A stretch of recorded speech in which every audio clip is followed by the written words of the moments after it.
शुरू 100 शब्द प्रति मिनट। लॉकडाउन अर्थात तालाबंदी, इसके तहत सभी को अपने अपने घरों में रहने की सलाह दी गई है, जिसका सरकार की तरफ से कड़ाई से पालन भी करवाया जा रहा है।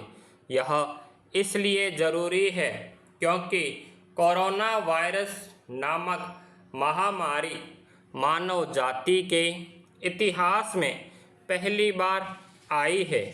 अब पूरा देश इस वायरस से लड़ने के लिए अपने अपने घरों में कैद हो गया है। इस महामारी के प्रकोप से लाखों लोग अपनी जान गंवा चुके हैं और इससे बचने का सिर्फ एक ही रास्ता है और वो है सोशल डिस्टेंसिंग, यानी कि सामाजिक दूरी। यह संक्रमण एक से दूसरे इंसान तक बहुत तेज़ी से फैलता है, जिसके कारण भारत सरकार ने लॉकडाउन को ही इससे बचने के लिए आवश्यक कहा है। अर्थात लॉकडाउन एक आपातकालीन व्यवस्था है जो किसी आपदा या महामारी के वक्त लागू की जाती है।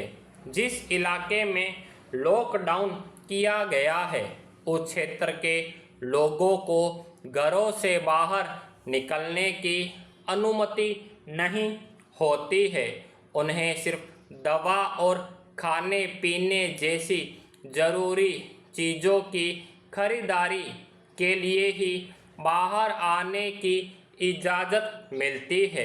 लॉकडाउन के वक्त कोई भी व्यक्ति अनावश्यक कार्य के लिए सड़कों पर नहीं निकल सकता। लॉकडाउन के फायदे।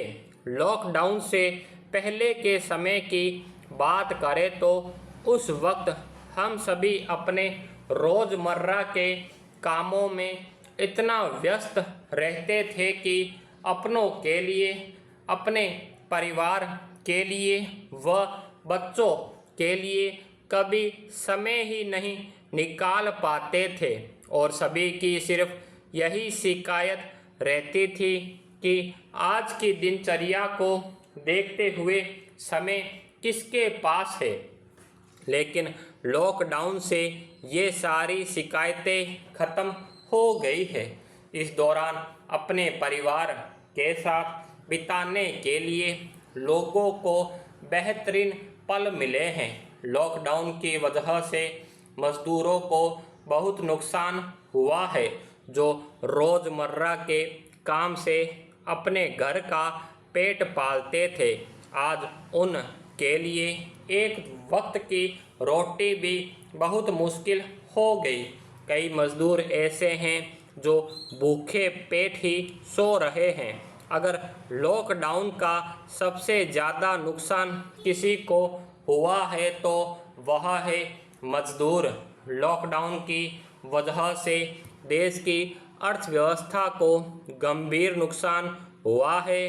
पैरा मिलजुल कर कार्य करने की शक्ति को ही संगठन या एकता कहते हैं। संगठन सब प्रकार की शक्तियों का मूल है।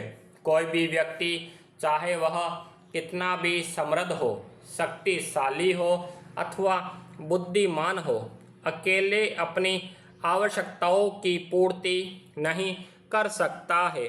वह केवल दूसरों के सहयोग से ही अपनी आवश्यकताओं को पूरा कर सकता है। कोई भी परिवार, समाज तथा राष्ट्र अपनी उन्नति संगठित हुए बिना नहीं कर सकता है। बिना संगठन के कोई भी कार्य संभव नहीं है।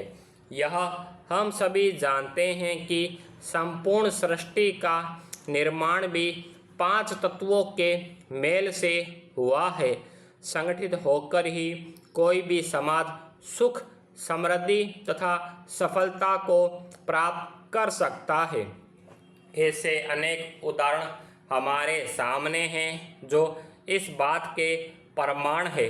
अकेले धागे को कोई भी आसानी से तोड़ सकता है, परंतु अनेक धागों के मेल से बनी रस्सी द्वारा बड़े से बड़े हाथी को आसानी से बांधा जा सकता है।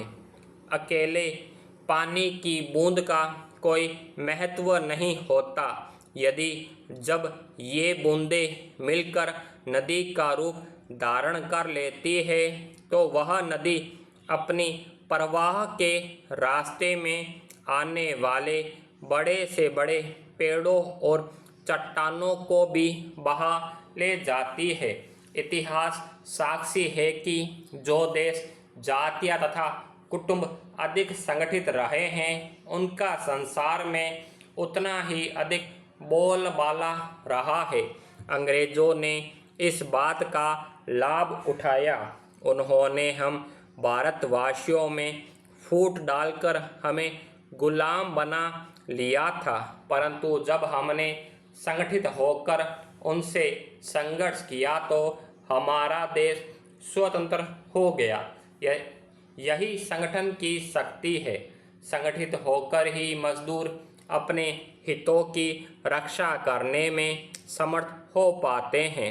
हमारे देश भारत को आजकल अनेक शत्रु राष्ट्रों की चुनौती का सामना करना पड़ रहा है। इनके अतिरिक्त कुछ आंतरिक शत्रु भी है जो हमारे देश को नष्ट करने पर तुले हुए हैं।